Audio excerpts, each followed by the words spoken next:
सो Jain everyone, कैसे हो? I hope सभी से बेहतर बने और डेफिनेटली अच्छे हो गए। एक आप सभी के लिए मॉक टेस्ट इंग्लिश का होने वाला है 20 क्वेश्चन एग्जाम रिलेवेंट। डेफिनेटली आपको 20 क्वेश्चन में कितना स्कोर रहता है मुझे कमेंट करके कमेंट बताओगे। और हर एक क्वेश्चन करने से पहले आप बताओगे कि वीडियो को पॉज करोगे, कमेंट करोगे। और रिलेवेंट टेस्ट है, मतलब कि ऐसे ही नहीं कि कुछ भी आप पेपर दोगे तो आपको लगेगा कि हाँ भैया ने ऐसे ही कराया था। चलो, ऑनलाइन डिस्कस इस वजह से नहीं करते हैं क्योंकि टाइम का भी रहता है, आपका टाइम बहुत चला जाएगा। इससे पहले कि जो 4 मॉक टेस्ट है उनका PDF Telegram channel online education पे देखने को मिल जाएगा। उसका लिंक मैंने डिस्क्रिप्शन बॉक्स में आप सभी को दे रखा है। कोई क्वेरी अगर आ रही हो तो आप सभी मुझसे कमेंट सेक्शन में आस्क कर सकते हैं, ठीक है। बाकी आगे बढ़ते हैं और डिस्कस करते हैं। ऑनलाइन एजुकेशन के नाम से अपना टेलीग्राम चैनल है। फर्स्ट क्वेश्चन है, यहाँ पे हमसे पूछा है कि आपको सेम मीनिंग बतानी है, ठीक है। अपने को सेम मीनिंग यहाँ पे बतानी है, एक्सप्रेस द मीनिंग, तो सेम मीनिंग बताना है, मतलब कि साइनोनिम बताना है। और वर्ड हमारा क्या, ओब्लाइजेटरी। तो डेफिनेटली आप सभी ने ये वर्ड सुना होगा ओब्लाइजेशन टाइप में। ये चीज़ sir please obligation to me, like इस चीज़ का जरूरी टाइप में बोल सकते हैं, जो चीज़ बिल्कुल नेसेसरी है। यूजलेस का मतलब होता है बेकार, यूज मतलब उपयोगी, लेकिन लेस लगा दिया है तो बेकार हो गया, ठीक है। एग्रेसिव का मतलब होता है गुस्सैल टाइप का, जिसे बोल सकते हो अटैक, अटैक करना, बहुत एग्रेशन में रहता है तो वही है अटैक, ठीक है। रेकलेस का मतलब होता है भाई, रेकलेस का मतलब होता है लापरवाह, ठीक है। अब जैसे आप सभी ने सुना होगा लाइब्रेरी आप में से कोई अगर पढ़ने चाहता है तो भाई उसे बोलते हैं ना रैक में यार संभाल के चीज़ें रखो, रैक में, ठीक है। लेकिन आप उसे सही से लेस मतलब ध्यान नहीं दे रहे उन पे, तो रैक पे अगर चीज़ें आप अगर सही ढंग से नहीं रख रहे हैं तो आप तो फिर लापरवाह ही हुए ना आप, या फिर जो भी ऐसा काम कर रहे हैं वो। रेकलेस का मतलब लापरवाह, एग्रेसिव मतलब गुस्सैल टाइप का, यूजलेस मतलब बेकार, और मैंडेटरी मतलब होता है जरूरी, आवश्यक, ठीक है। तो ये आपका बिल्कुल राइट आंसर हो जाएगा ऑप्शन नंबर 2। नेक्स्ट, डाउनकास्ट, ठीक है। नेक्स्ट मीनिंग है अपने सामने डाउनकास्ट। ये भी सरल है यहाँ पे। इसका मतलब क्या होगा, अपोजिट बताना है। यहाँ पे देख सकते हो अपोजिट मतलब कि विलोम शब्द बताना है, कोई दिक्कत नहीं है। देखो डाउनकास्ट मतलब कोई है और जिसकी कास्ट है वो डाउन है, तो हम अगर कास्ट कोई वैसे मत रिलेट करना। पहले क्या होता था, मतलब डाउन कास्ट के लोगों को लोग क्रिटिसाइज करते थे, पसंद नहीं करते थे, ठीक है। तो ऐसा वाला, तो डाउन कास्ट का मतलब क्या हुआ यहाँ पे, किसी को क्रिटिसाइज करना, पसंद ना करना। तो इसका आंसर क्या हो जाएगा, डिसअपॉइंटमेंट। नहीं सर, डिसअपॉइंटमेंट का मतलब तो होता है कि दुखी टाइप का होना, ठीक है, सैड बोल सकते हो, ये हो जाएगा। अब आगे डिस्ट्रेस, डिस्ट्रेस का मतलब ये है यार वो डिस्ट्रेस में है, मतलब कि परेशानी में है, तो ये तो इसका साइनोनिम हो जाएगा, ये भी नहीं होगा। सक्सेसफुल मतलब कोई सफल है, अच्छा कोई नीचा है, कोई किसी को नीचा दिखाया जा रहा है तो कोई सफल है, ऐसा भी नहीं होगा। तो इसका राइट आंसर हो जाएगा चीयरफुल, प्रसन्नचित, हैप्पी है, ठीक है। इसका राइट आंसर हो जाएगा option number D, cheerful, happy. आगे बढ़ते हैं। आई होप आप सभी को समझ में आ गई होंगी। आप सभी ने डिसअपॉइंटेड, डिस्ट्रेस दोनों मीनिंग सुनी होंगी। सक्सेस तो सभी सुनते ही रहते हो, सक्सेस होने के लिए पढ़ रहे हो डेफिनेटली, और चेयरफुल का मतलब ही होता है हैप्पीनेस। आगे क्या वन वर्ड स्पेल्ड इनकरेक्ट। अच्छा यहाँ पे जो मीनिंग दे रखी है इनमें से एक मीनिंग अपनी गलत है, तो अपने को ये बताना है कि इनमें से कौन सी मीनिंग गलत है, ठीक है। तो फेटलिस्ट का मतलब होता है भाग्यवादी। फेट सुना है ना आप सभी ने, FAT, फेट, तो वही है, लेकिन यहाँ पे फैटालिस्ट होता है तो भाग्यवादी होता है, भाग्य, तो वो हो जाता है FATA, तो बिल्कुल सही मीनिंग है पहली वाली। नेक्स्ट मीनिंग है परफेक्शनिस्ट, बिल्कुल सही मीनिंग है। परफेक्शन सुना ना, परफेक्शन, FECTION, ठीक है, और NIST और जोड़ दी, परफेक्शन कुछ नहीं है, जैसे बोलने में आ रहा है वैसी मीनिंग है, तो कुछ भी गड़बड़ नहीं, परफेक्शन। आगे ऑप्टिमिस्ट, आशावादी, ये आपको OWS में देखने को मिलेगा। OWS में one who look at the brighter side, उससे बोलते हैं ऑप्टिमिस्ट। और वन हु लुक द, ठीक है, ब्राइटर साइड पे जो नहीं देखता है, मतलब इसका अपोजिट वो होता है पैसिमिस्ट। तो PESSI होता है पैसिमिस्ट, MIST। तो पैसिमिस्ट की स्पेलिंग यहाँ पे क्या गलत दे रखी है, पैसिमिस्ट की स्पेलिंग गलत है। जो डार्क साइड में रहता है, जो मतलब कि ब्राइटर रहता है, ठीक है, उसे बोलते हैं ऑप्टिमिस्ट। और पैसिमिस्ट जो अपोजिट रहता है उसे बोलते हैं पैसिमिस्ट। तो इसका राइट आंसर ऑप्शन नंबर 3 हो जाएगा। Next, find out which part of the sentence has an error. तो हमें यहाँ पे एरर निकालना है। तो मैं डेफिनेटली आप सभी को पहले भी रिकमेंड कर चुका हूँ, एरर की PDF मैंने आप सभी को दे दी है, ठीक है, रूल्स की, और उसमें आप सभी को ज़्यादा रट्टा या कुछ भी नहीं मारना है। तो आप आई होप आप सभी ने पढ़ ली होंगी, टेलीग्राम पे अवेलेबल है, ऑनलाइन एजुकेशन के नाम से टेलीग्राम चैनल है। तो हमें यहाँ पे एरर देखना है। तो एरर है there will probably be a lot of fish in their nets, will there. 4 number, तो यहाँ पे मिस स्पेल्ट कौन से सेंटेंस में है ये हमें यहाँ पे बताना है। सिंपल सा सेंटेंस है। देखो एक चीज नोटिस करो, आप सभी ने क्वेश्चन टैग पढ़े होंगे, क्वेश्चन टैग के रूल भी डेफिनेटली वही यहाँ पे आपको एरर देखने को मिल जाएगी। जब आपका विल प्रोबेबली से सुना खत्म हो रहा है, मतलब स्टार्ट हो रहा है, अब जब आप क्वेश्चन टैग बनाते हो तो सिंपल सा क्या होता है, जो आगे सिंपल मतलब होता है सेंटेंस, उसे आपको बाद में निगेटिव में कन्वर्ट कर देना होता है, इसमें निगेटिव में कन्वर्ट कर देना होता है। तो यहाँ पे सर विल की जगह पे बाद में आ जाएगा वुडंट, ठीक है, वुडंट देयर, मतलब कि एरर कहाँ पे हो जाएगी, ऑप्शन नंबर आपका ए पे। विल देयर का यूज यहाँ पे नहीं होगा, वुड नॉट देयर का यूज होगा, वुड नॉट देयर का यूज होगा, ऑप्शन नंबर ए हो जाएगा। डेफिनेटली आपने क्वेश्चन टैग पढ़े होंगे, अगर इधर सेंटेंस पॉजिटिव है तो बाद में निगेटिव हो जाता है, इधर निगेटिव है तो बाद में पॉजिटिव हो जाता है, ठीक है, ये होता है। आगे चलें यहाँ पे नेक्स्ट सेंटेंस की और आई होप आप सभी को ये चीज़ समझ में आ गई होगी। नेक्स्ट है अपने को यहाँ पे चुनना है एक्टिव वॉइस से पैसिव वॉइस बनाना। बिल्कुल सिंपल से होते हैं, यहाँ पे वर्ब का मोस्टली खेल होता है, इन पे आई थिंक आप सभी कभी भी गलती नहीं करोगे, ठीक है, इन पे आप सभी कभी भी गलती नहीं करोगे। तो हम देख लेते हैं एक्टिव वॉइस से पैसिव वॉइस में कौन सा यहाँ पे राइट होने वाला है, ठीक है। तो क्वेश्चन नंबर कौन सा अपना 5, the spider on the wall frightened Jiya, okay 5 number पे। डेफिनेटली एक चीज आप सभी को बता देता हूँ, वर्ब का खेल होता है। डेफिनेटली फ्राइट मतलब होता है किसी को डराना, और वर्ब का अपने पास क्या है, सेकेंड फॉर्म, ठीक है। चलो तो यहाँ पे फ्राइट का था फ्राइटेंड, मतलब मेन वर्ब का सेकेंड फॉर्म दे रखा है। और मैंने आप सभी को हमेशा एक्टिव वॉइस से पैसिव वॉइस बनाने के लिए सिंपल से रूल बता रखे हैं कि आगे आपको एक स्टेप वर्ब लेनी होती है, आगे एक स्टेप आपको वर्ब लेनी होती है, ठीक है। जैसे कि मैं आपको कुछ लिख देता हूँ, इज एम आर अगर आपका आ रहा है, इज एम आर अगर कहीं पे किसी भी सेंटेंस में, तो आप बीइंग वाले फॉर्मेट में जाते हैं, किसमें, बीइंग वाले में। Same to same was were they रखा है, वाज वेयर दे रखा है, तो आप बीइंग वाले फॉर्मेट पे यहाँ पे भी जाते हैं, ठीक है। आगे अगर हैज है, हैव है या फिर हैड है, तो भाई आपका जो वर्ब आएगा वो बीन आता है, क्या आता है, बीन आता है, ठीक। तो ये याद रखना। अब यहाँ पे अगर second form of the verb लगा हुआ है तो आगे जो वर्ब आएगा वो आपका वाज यूज किया जाएगा, ठीक है। मतलब सिंपल पास्ट को आप कॉन्टिन्यूअस में ले जाएंगे, सिंपल कॉन्टिन्यूअस में। तो केवल वर्ब का खेल था, आगे V3 का तो यूज वैसे भी किया जाएगा, ओके। तो हम यहाँ पे देख लेते हैं आप इसका राइट आंसर कौन सा होगा 5 का। देखो हैज बीन, हैड बीन, खत्म।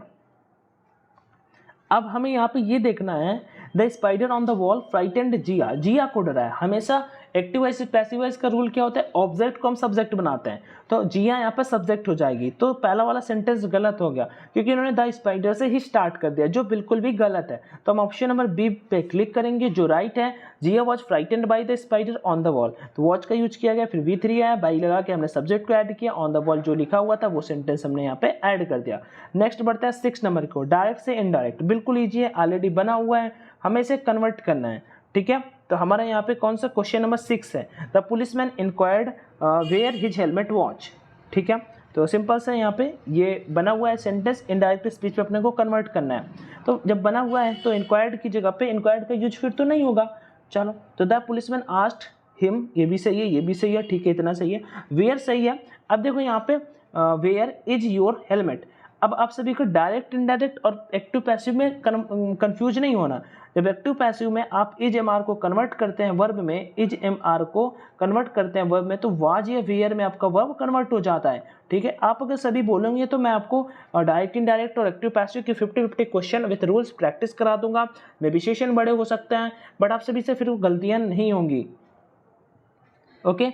तो यहाँ पे ऑलरेडी वर्ब वाज आ चुकी है, सेंटेंस बना हुआ है, हमें पीछे वर्ब जाना है, मतलब हमारा वर्ब आएगा इज एम आर में से कोई आएगा, ठीक है। अब देखो वाज यहाँ पे ऑलरेडी है तो वाज वाला आंसर नहीं हो सकता है, आंसर नंबर डी हो सकता है, ए भी हो सकता है, और मतलब ए बी के अलावा बाकी सब हो सकता है, ठीक। तो ऑप्शन नंबर 6 पे यहाँ पे देखो भाई, अब वेयर जो होता है यहाँ पे आप सभी को पता है, जब आप सेंटेंस बनाते हैं तो वेयर के बाद हमेशा आपका जब डब्ल्यू सेंटेंस ऐड होता है तो उसके बाद आपका वर्ब आता है, ठीक है। और किसी में वर्ब आ नहीं रहा है, तो ये चीज़ हमारे यहाँ पे गलत हो गई। ऑप्शन सी और ऑप्शन डी भी यहाँ पे रॉन्ग हो गए। तो ऑप्शन कौन सा राइट हो गया, ऑप्शन नंबर ए बिल्कुल राइट हो गया। नेक्स्ट क्वेश्चन की ओर बढ़ते हैं, question number 7, fill in the blank. हमें यहाँ पे फिल इन द ब्लैंक मतलब कि इधर का कौन सा पार्ट आएगा ये चीज़ हमसे पूछी है, okay.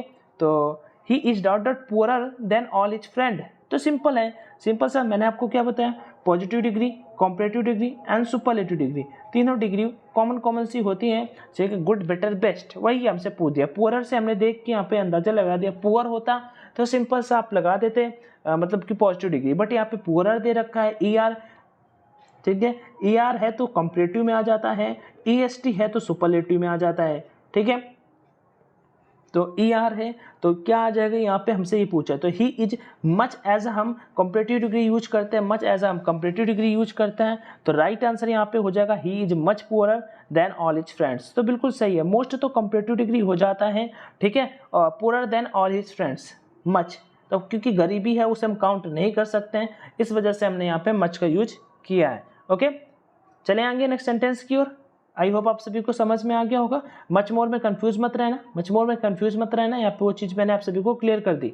Next 8 number, choose the correct word. अच्छा, हमें यहाँ पे क्या फिल करना, I dot dot something burning now, ठीक है, आई समथिंग बर्निंग नाउ, यहाँ पे आई के साथ में डॉट डॉट फिर समथिंग बर्निंग नाउ, तो हमें यहाँ पे फिल करना है। तो समथिंग बर्निंग नाउ मतलब करंट की बात हो रही है। अब ये देखो यहाँ पे I smell, I have been smelling, मैं मतलब सूंघ रही थी, या चुकी हूँ ऐसे, ठीक है, चुकी हैं, तो ये वाला नहीं हो रहा है। I have smelt something burning now, यहाँ पे करंट की बात की जा रही है भैया, करंट की, अभी की, जस्ट की बात की जा रही है, काम कोई पूरा नहीं हो चुका है, तो हैव स्मेल्ट भी नहीं आएगा। स्मेल्ट तो डायरेक्ट पास्ट की बात आ रही है, जो जबकि प्रेजेंट में कोई घटना अभी हो ही रही है, तो ये भी आंसर हम यहाँ पे एलिमिनेट कर देंगे। I smell something burning now, option number 8 को ऑप्शन नंबर बी बिल्कुल राइट हो जाएगा। आई होप आप सभी का राइट हुआ होगा। नेक्स्ट सेंटेंस बढ़ते हैं 9 नंबर की ओर। देखो, पॉज करो, बताओ आंसर कमेंट सेक्शन में क्या होगा। You can go to dot dot, you can go to dot dot national art gallery but I want to visit the zoo first. अच्छा, मैंने बता दिया, कोई बात नहीं। देखो, सिंपल सी बात है यहाँ पे कि सिंपल सी यहाँ पे बात है, जब कौन सा आर्टिकल आएगा, तो डिफिनिट इंडिफिनिट आर्टिकल दो प्रकार के होता है। डिफिनिट में आपका द आर्टिकल आता है, इंडिफिनिट में आपका ए और एन आर्टिकल का यूज किया जाता है। ए और एन, यहाँ पे क्या होता है, सिंपल जो छोटा बड़ा वाले जो अक्षर होते हैं उनके साथ में आप एन का यूज करेंगे, बाकी सबके साथ में आप ए का यूज करेंगे, ठीक है। कुछ वर्ड ऐसे होते हैं जिनके साथ में, अगर स्कूल हो गया, जैसे चर्च हो गया, बेड हो गया, टेम्पल हो गया, इनको जब प्राइमरी एक्शन के लिए यूज करते हैं तो इनके साथ में हम आर्टिकल का यूज नहीं करते। जैसे हम स्कूल पढ़ने के लिए जा रहे हैं, वही अपना काम है, तो फिर हम उनके साथ में हम आर्टिकल का यूज नहीं करते हैं, ठीक है। I am going to school for study, ये बिल्कुल सही है, लेकिन हम और किसी काम के लिए जा रहे हैं, जैसे एडमिशन कराने के लिए, प्राइमरी एक्शन के लिए अगर हम वो चीज़ कर रहे हैं तो फिर वहाँ पे हम आर्टिकल का यूज नहीं करते हैं। बट एज हम सेकेंडरी, थर्ड या कुछ भी अनदर चीज़ करने के लिए हम उस जगह पे जा रहे हैं, जैसे बेड पे काम किया, सोने के लिए, बट हम सफाई करने के लिए जा रहे हैं, तो फिर हम वहाँ पे आर्टिकल द का यूज कर सकते हैं। ओके, आई होप आप सभी को समझ में आया होगा। You can go to the national art gallery but I want to visit the zoo first, दोनों की दोनों चीज़ें डिफिनिट हैं, इस वजह से हम यहाँ पे द आर्टिकल का यूज करेंगे। A national art gallery but I want to visit a zoo first नहीं होगा, ठीक है, और द नो वर्ड ऐसा कुछ होगा नहीं यहाँ पे, तो ऑप्शन नंबर बी बिल्कुल राइट हो जाएगा। 9 का ऑप्शन नंबर बी बिल्कुल राइट हो जाएगा। नेक्स्ट सेंटेंस की ओर बढ़ते हैं, यहाँ पर 10 नंबर की ओर। जो बियर का बच्चा होता है, ठीक है, भालू का, उसे आप सभी क्या बोलते हैं, ये मैं आप सभी को ऑलरेडी पहले भी करा चुका हूँ, तो हम आगे बढ़ते हैं यहाँ पे नेक्स्ट सेंटेंस की ओर। आप सभी को पता होगा जो बियर का बच्चा होता है, वो मैं आप सभी को बता देता हूँ, उसे हम कब बोलते हैं, CUB, ठीक है। ईगल का इगलेट होता है। फोल मैं बार बार बता रहा हूँ आप सभी को, प्रीवियस सेशन देखिए, डेफिनेटली आप सभी कर लोगे, कोई बात नहीं। पप्पी, अगर पप लिखा है, पप्पी से रिलेट कर लो, जानते हो। टू द नाइन्स, हमें यहाँ पे पूछ दिया इडियम, टू द नाइन्स का मतलब क्या होता है, बिल्कुल परफेक्ट टाइप का होना, टू परफेक्शन होता है। टू द नाइन्स मतलब टू परफेक्शन। एग्जाल्टेड का मतलब क्या होता है, एग्जाल्ट का मतलब होता है हैप्पीनेस, ठीक है। ग्ली का मतलब भी होता है हैप्पीनेस। स्कैट्सी, ESCTASY, इसकी ऐसी की तैसी, तो उसे बोलते हैं स्कैट्सी, हैप्पीनेस हो गया, ग्ली हैप्पीनेस हो गया, स्कैट्सी हैप्पीनेस हो गया। जीलियस आप सभी जानते हो, किसी से ईर्ष्या करना। एनवियस इसका साइनोनिम होता है, एनवियस, ENVIOUS, एनवियस इसका साइनोनिम होता है, ठीक है।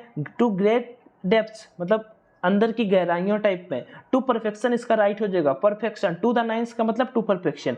क्वेश्चन नंबर फर्स्ट यहाँ से हम देख सकते थे राइट, ओके, मीनिंग थी ना किसी परफेक्शन की, तो खैर राइट ही थी, और पैसिमिस्ट की मीनिंग गलत दे रखी थी, निराशावादी जिसे बोलते हैं। क्या है, इरर बताना है। The concert has started when it reach the venue, concert है जो स्टार्ट हो चुका था जब वो वेन्यू पे पहुंचा, मतलब कि चीज़ ऑलरेडी स्टार्ट हो चुकी थी। ओके भाई, तो यहाँ पे गलती कहाँ पे, ये चीज़ हमें देखना है। ओके, तो यहाँ पे गलती कहाँ पे, वो चीज़ हमें यहाँ पे देखना है। देखो सिंपल सी बात है, आप सभी ने सेंटेंस पढ़ा होगा, पास्ट परफेक्ट, पास्ट परफेक्ट। बचपन में पढ़ा होगा, स्कूल में किसी न किसी टीचर ने जरूर पढ़ाया होगा आप सभी को, डॉक्टर के आने से पहले मरीज मर चुका था, मेरे स्टेशन पहुंचने से पहले ट्रेन जा चुकी थी, वो सेंटेंस है भाई मेरे। ठीक है, तो यहाँ पे एक चीज देखो, has started when he reach the venue, मतलब हैज स्टार्टेड क्यों होगा, पास्ट की बात की जा रही है, जब वो वेन्यू पहुंचा उससे पहले कॉन्सर्ट है वो स्टार्ट हो चुका था, ये प्रेजेंट क्यों इन्होंने लगा रखा है, तो यहाँ पे आप यूज करेंगे had started when he reach the venue. Option number C बिल्कुल रॉन्ग हो जाएगा, ऑप्शन नंबर सी बिल्कुल रॉन्ग हो जाएगा, मतलब आप सभी का राइट है सी नंबर। नेक्स्ट, अब ग्रुप ऑफ स्टार उसे क्या बोलते हैं, स्टार का जो ग्रुप होता है उसे आप क्या बोलते हैं, ये हमसे यहाँ पे पूछ लिया तो सिंपल सा है, उसे हम बोलते हैं कॉन्स्टेलेशन, कॉन्स्टेलेशन। प्लेनेट, ठीक है, उपग्रह आप सभी ने सुने हैं, वही हो जाता है प्लेनेट्स। और एस्ट्रोनॉमी का मतलब अध्ययन हो जाता है, मतलब खगोल शास्त्र टाइप में बोल सकते हो। एस्ट्रोलॉजी और एस्ट्रोनॉमी में कंफ्यूज मत होना। एस्ट्रोलॉजी लाइक होता है ज्योतिष विज्ञान, जो लाइक हाथ पढ़ के बता देते हैं उसे बोलते हैं एस्ट्रोलॉजर, ठीक है। और कॉन्ग्रीगेशन एक होता है लाइक जन समूह टाइप में, ठीक है, जन सैलाब टाइप में। कांग्रेस का लाइक अधिवेशन मान लो, कांग्रेस के अधिवेशन जब भी हुए तो लोग मीटिंग करते थे, अकेले कोई भी नहीं करता, तो वहाँ पे बहुत सारे लोग होते थे, इस तरह से बोल सकते हो, तो समूह संगठन बोल सकते हो कॉन्ग्रीगेशन। ठीक है, आगे बढ़े, यहाँ पे ये समझ गए, एस्ट्रोनॉमी समझ गए, प्लेनेट भी आप सभी समझ गए, ठीक है, प्लेनेट भी आप सभी समझ गए। जैसे प्लेनेट वही सन के ऐसे ऐसे चक्कर मारते हुए प्लेनेट हो जाता है, कॉन्स्टेलेशन इसका राइट आंसर हो जाएगा। नेक्स्ट क्वेश्चन 40 नंबर, इजी, फिर से वही इजी क्वेश्चन, अपने को कुछ भी नहीं करना होता है यहाँ पे, बस सेंटेंस को सेट करना आना चाहिए अपने को। ही वॉज कौन था, ही के पहले कुछ ना कुछ बात जरूर होगी, वह था, कौन था नहीं पता, ए वाला ऑप्शन खत्म करो, ऑप्शन बी नहीं होगा। आगे, Anil bought a car last week, हो सकता है कि बी से सेंटेंस स्टार्ट हो क्योंकि अनिल कोई नाम है। अनफॉर्चुनेटली, अरे unfortunately the car met with an accident today, बताओ पहले खरीदेंगे कि पहले एक्सीडेंट होगा भाई, ऑफ कोर्स पहले खरीदेंगे कार, तो सी से नहीं होगा। हमने भाई दो ऑप्शन तो हटा लिए, अब ये चीज़ तो आपको समझ में आई ही होगी भाई मेरे, ठीक है। चलो अब हम सेंटेंस को यहाँ पे सेट कर लेते हैं। Anil bought a car last week, Anil ने कार खरीदी last week, okay. Option A, he was caught by the police on the spot, जैसे ही कार खरीदी और पुलिस ने उसे पकड़ लिया, मतलब भाई ऐसा भी है क्या यार, कार खरीदने वालों को पकड़ा जाएगा, ऐसा है क्या, नहीं मुझे नहीं लग रहा। ऑप्शन सी मुझे डाउट में है, तो इस वजह से मैं कट लगा देता हूँ, मैं भी हो सकता है, इसलिए हम यहाँ पे ऐसे रखते हैं। डी ऑप्शन देखते हैं, Anil bought a car last week, Anil ने लास्ट वीक एक कार खरीदी। अनफॉर्चुनेटली, हाँ ये सही लग रहा है, the car met with an accident today, last week car खरीदी बट अनफॉर्चुनेटली कार का आज एक्सीडेंट हो गया। फिर D number, the accident took place due to the carelessness of his driver, accident जो हुआ है वो लापरवाही की वजह से हुआ है, रेकलेस अभी तो हम पढ़ के आए इसका साइनोनिम, ड्राइवर की वजह से। He was caught by the police on the spot, अभी तो पुलिस ने उसे पकड़ लिया। Sir right answer option number D होगा। आई होप आप सभी को समझ में आया होगा, कुछ भी डिफिकल्ट नहीं था इसमें, बिल्कुल सिंपल सा था। Next, find out which part of the sentence has an error, error हमें फिर से फाइंड आउट करनी है, ठीक है। फिर से हमें एक हमने एरर यहाँ पे जो देखी वो डिग्री की थी एरर, दूसरी जो हमने एरर देखी वो पास्ट परफेक्ट टेंस मतलब टेंस की एरर थी। नेक्स्ट है जो क्वेश्चन वो है हमें यहाँ पे देखना है, क्या है, you must make a choice immediately, immediately की स्पेलिंग यार देख लेना, पेपर में आ जाएगी मिस स्पेल्ट में, तो गलती मत करना, MMEDIATELY, because there is a few time left. मिल गया आंसर, फ्यू टाइम लेफ्ट, बताओ भाई फ्यू टाइम लेफ्ट यहाँ पे कुछ होता है क्या, हाँ फ्यू क्या टाइम क्या काउंटेबल है क्या, अच्छा टाइम काउंटेबल है, टाइम टाइम को गिन सकते हो क्या, फ्यू टाइम मतलब कुछ बिल्कुल, you must make a choice immediately, तो मैं बताना चाहिए बिल्कुल ना के बराबर, नहीं ऐसा नहीं होगा, फ्यू का यूज नहीं होगा, तो गलती तो यहाँ पे मिल गई हमें ऑप्शन नंबर सी पे। फ्यू की जगह पे भैया किसका यूज होगा, तो आप लेस का यूज कर सकते हैं, किसका यूज कर सकते हैं, लेस का यूज कर सकते हैं, जो सही होगा, ठीक है। You must make a choice immediately because there is less time left, तो ऑप्शन नंबर 15 का सी बिल्कुल राइट हो जाएगा। नेक्स्ट बढ़ते हैं यहाँ पे, पैसेज, पैसेज तो कर लेते हैं, पैसेज बोलते हैं कैंडिडेट की भैया करा दिया करो, मुझे थोड़ा सा वो लगता है बट कोई ना करते हैं, ठीक है, पढ़ लेते हैं फटाक से। पैसेज यहाँ पे क्या है, इंडिया चीफली, चीफली मतलब होता है मुख्यतः, एंड एग्रीकल्चरल लैंड, मतलब भारत है कृषि प्रधान एक देश है, आप सभी ने पढ़ा होगा। The cultivation of crops depends on a proper supply of water throughout the year, जो कल्टिवेशन मतलब मेरा क्या है, मैं आपको बताऊँ, जब पैसेज आप सभी करें ना, पहले एक बार अच्छी नज़रों से केवल तेज़ी से एक बार पढ़ के निकल जाए, मतलब कि कितना भी बड़ा पैसेज हो, बहुत ज़्यादा बड़ा हो तो नहीं बात करता, नहीं तो 1 से 2 मिनट में आप पैसेज को बिल्कुल पढ़ के निकल जाएं। उसके बाद क्वेश्चन देखें, how has our country suffered since olden times, कि अपनी कंट्री है जो ओल्डन टाइम से अभी कैसे सफ़र कर रही है, ये चीज़, ठीक है। अब आप पैसेज देखें तो crops depend on a proper supply of water throughout the year since olden times large part of our country have suffered from occasional periods of too much rain and those of drought. सूखे की वजह से हमारी जो country मतलब अभी फसलें हैं थोड़ा सा प्रभावित हैं। तो ऑप्शन डी देखते हैं, it has suffer due to zamindari system. Zamindari system ऐसा तो नहीं दे रखा, कास्ट सिस्टम नहीं दे रखा, ब्रिटिश रूल नहीं दे रखा, बारिश का दे रखा है। ये देखो ऑप्शन नंबर ए पढ़ा भाई हमने, आंसर कर दिया। अगला क्वेश्चन देखते हैं, why were the people unable to solve the problem. People जो है वो प्रॉब्लम को सॉल्व करने में अनेबल हैं, इसके पीछे का क्या रीजन है, ठीक है। तो हम ऊपर चलते हैं, थोड़ा सा देखते हैं क्या है, कुछ ऐसा मिल सकता है क्या। ठीक है, flood water could be stored away from used during the dry season, these problems will be solved. ठीक है, unfortunately they had neither the knowledge nor the means too much in their direction. ठीक है, अगर इन चीज़ों को store किया जाए पानी वगैरह का, ठीक है, तो ये प्रॉब्लम सॉल्व की जा सकती है। अनफॉर्चुनेटली मतलब दुर्भाग्य मानो, दुर्भाग्यवश they had neither the knowledge nor the means to do much in this direction, उनके पास वो चीज़ का नॉलेज ही नहीं है। यही तो पूछा था हमसे क्वेश्चन, देखो चल गए चाहे लोग सॉल्व करने में, प्रॉब्लम को सॉल्व करने में क्यों अनेबल है। एब्सेंस ऑफ विल पावर, क्षमता नहीं है उनके अंदर, ऐसा नहीं है। इनएडिक्वेट फाइनेंस, उनके पास पर्याप्त मात्रा में धन नहीं है। They lacked knowledge and the means of to solve the problem, उनके पास नॉलेज कम है कि इस प्रॉब्लम को कैसे सॉल्व किया जाए। सॉल्यूशन है बट उनके पास वो चीज़ नहीं पता, इस वजह से मतलब बताने वाला चाहिए। 17 का 2 बिल्कुल राइट हो जाएगा। आई होप आपको समझ में आया होगा। द टर्म पेरेनियल मीन्स, ठीक है, एक वर्ड यहाँ पे हमें यूज कर दिया गया है PERENNIAL, इसका मतलब हमसे यहाँ पे पूछ दिया है। ठीक है, तो यहाँ पे इसका साइनोनिम ही होता है, इसका मतलब होता है किसी चीज़ का बहना, वो भी संपूर्ण, तो हो जाएगा flowing throughout the year, flowing throughout the year. ठीक है, तो वन वर्ड टाइप पे होगा। चलो आगे, India's economy chiefly industrial, mixed, agriculture and socialist. तो ये तो आप सभी ने उसका क्वेश्चन आ गया। इंडिया की इकोनॉमी चीफली, यहाँ पे ऊपर ही फर्स्ट लाइन में, अरे कहाँ जा रहे हैं, पहली ही लाइन में दे रखा था आंसर इसका। इंडिया इकोनॉमी कैसी है वो हमें यहाँ पे पहले दे रखा। India chiefly an agricultural land, ये देखो India is chiefly an agricultural land, यही तो हमें पूछा है। ये देखो इंडिया इकोनॉमी चीफली एग्रीकल्चरल, तो ऑप्शन नंबर 19 का सी हो जाएगा। नेक्स्ट, हाँ, तभी मैं कहता हूँ कि कभी कभी वोकैब्स का जो रेशियो होता है वो ज़्यादा आ जाता है। देखा यहाँ पे भाई 5-6 तो हर क्वेश्चन में आती हैं, इडियम हो जाता है, सब्स्टिट्यूशन हो जाता है, एक एंटोनिम, एक साइनोनिम और एक मिसिस बेल्ट, और यहाँ पे हमें 2 मीनिंग और मिल गई, मतलब 20 में से 7 हमें वोकैब्स देखने को मिल गई। आगे बढ़ते हैं, यहाँ पे एक्साकैविटेट का हमें यहाँ पे मतलब बताना है। एक्साकैविटेट का हमें यहाँ पे मतलब बताना है, तो इसका मतलब ऐसे ही बता देता हूँ, यहाँ पे शायद वर्ड मिल जाए, पैसेज में कभी कभी हमें मिल जाता है। ठीक है, पैसेज मिल जाता है कभी कभी, बट हम यहाँ पे तो एक्साकैविटेट का मैं मतलब ही सीधा बता देता हूँ, हमें पैसेज में नहीं पता, कोई दिक्कत नहीं है। टू फिल, किसी चीज़ को फिल करना। ठीक है, एक्साकैविटेट का मतलब होता है किसी चीज़ को फिल करना, तो फिल हो जाएगा। डिग का मतलब खोदना होता है, केव्स गुफा जानते हो, टू फ्लड बाढ़ होता है। तो ये online education, Telegram channel online education के नाम से, यूट्यूब चैनल ऑनलाइन एजुकेशन, और सॉल्यूशन के लिए आपको यहाँ पे इस वीडियो पे आना होगा। बाकी कोई क्वेरी है तो डेफिनेटली टेलीग्राम पे आज कर लेना। चैनल पे फर्स्ट टाइम विजिट किया तो सब्सक्राइब का ऑप्शन होता है, सब्सक्राइब कर लेना। ठीक है, और वीडियो पसंद आया तो लाइक कर देना। PDF आपको टेलीग्राम पे मिलेगी, लाइक का ऑप्शन होता है, जरूर यूज करना। थैंक यू, आई होप आप सभी को सेशन पसंद आया होगा।